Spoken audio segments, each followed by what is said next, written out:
Hi, I'm Nell McCabe, and in this presentation, I'm going to walk you through how to use course-level student learning outcomes to create meaningful learning experiences for students using backward design.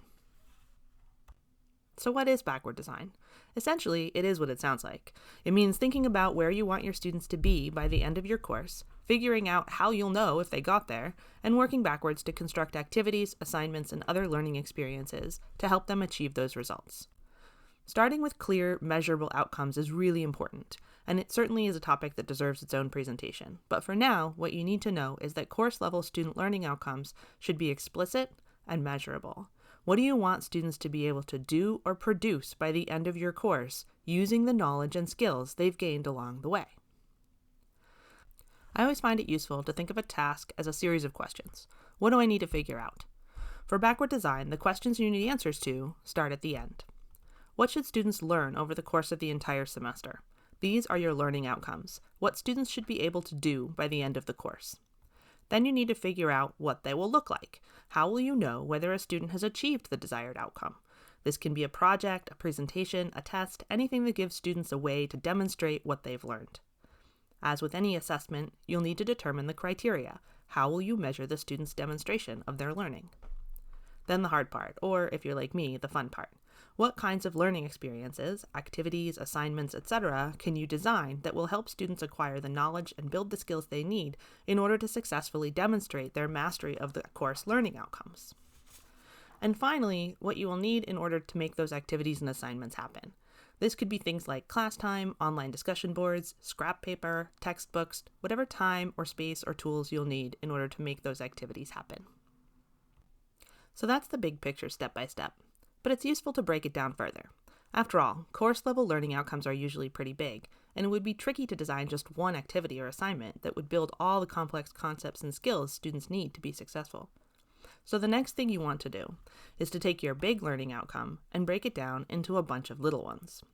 For example, in English 102, one of the course-level learning outcomes is that students should be able to, quote, synthesize information from multiple sources in support of a thesis or central idea using paraphrase quotation and in-text citation according to MLA or APA citation style, end quote.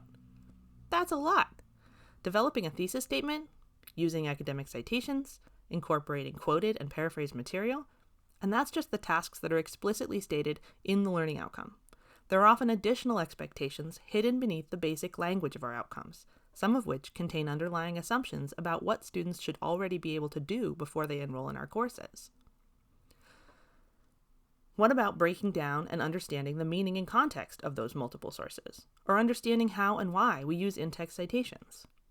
But we're getting ahead of ourselves. The next step is to decide what kind of evidence you will ask students to produce as a demonstration of their learning. Once you determine how students will demonstrate this big learning outcome, you'll need to ask what your students need to do or know in order to do this the way you expect them to. Breaking down course-level outcomes into unit-level outcomes helps you to see all of the necessary pieces and make informed decisions as you move into designing learning experiences to guide students to success. You can then use those unit-level outcomes to design activities to support student learning. How will you help students acquire the skills and knowledge they need in order to achieve each of the unit-level outcomes? This slide has some examples, but obviously the possibilities here will depend on course content and modality. As you start thinking about these opportunities for learning, you'll also want to think about what kinds of resources and tools you'll need for each one. For example, an in-person lecture might require only classroom space and time, while a virtual lecture might require a prepared slideshow. Collaborative mind maps require paper and pens, or maybe a shared Google Doc or wiki space online. As you work on developing activities and assignments, another important thing to keep in mind is building in opportunities for formative assessment. Students need to know if they're doing it right as they go, so that they can build confidence and skills along the way. Formative assessment is usually ungraded and informal and provides feedback to students when they need it the most, as they're working on the assignment or activity. Examples of formative assessment include guided discussions in class, or a forum in Moodle, one-minute reflections, or low-stakes quizzes. So as you think about each of your outcomes and how to put together lesson plans and activities, follow this general guideline for each one: a breakdown of the unit-level outcomes or skills necessary to be successful, acceptable evidence, or how students will demonstrate their learning, the learning activities and assignments you will need to develop in order to create opportunities for student learning, and the resources, tools, and materials you'll need as you design your learning experiences. This example puts everything we've been talking about into a framework that breaks things down a little bit and might make it easier to think about how activities and assessments align with unit and course level outcomes.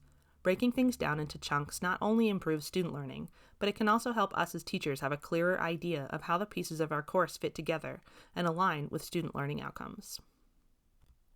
And of course, it all looks pretty when it's laid out in a straight line with arrows or squished into a nice, neat grid, but as with so many things, the process is often more complicated and circuitous. Course design is an iterative, recursive process, meaning that we're always learning as we go, and moving backwards and forwards in the process to revise, refine, and rethink different aspects of our course. This is a good thing. It will sometimes feel like you're doing it wrong, but I promise you're not. Just go with it. Stay focused on those learning outcomes and remember that learning as you go is a productive, generative part of the process, and that all of this is intended to help us become better teachers, stay in tune with how our students are doing in our courses, create better activities and assignments, and ultimately improve student outcomes. Thanks, and have fun building stuff.